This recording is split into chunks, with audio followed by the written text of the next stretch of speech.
नमस्कार मंडळी. आज दुपारच्या जेवणासाठी बघा परवरची भाजी केली. परवर आणलेलेच होते. वरचं थोडं थोडं त्याचे कवर काढलेले आहे. आणखी मग मी बारीक चिरलेले उभा चिरलेले. जे कवळे आहेत ते तसेच घालायचे.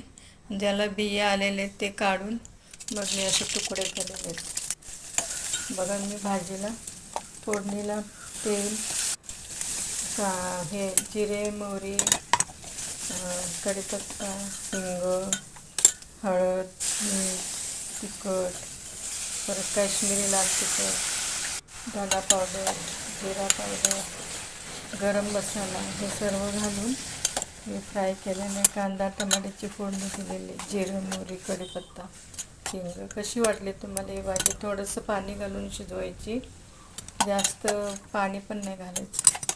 छान झाली भाजी.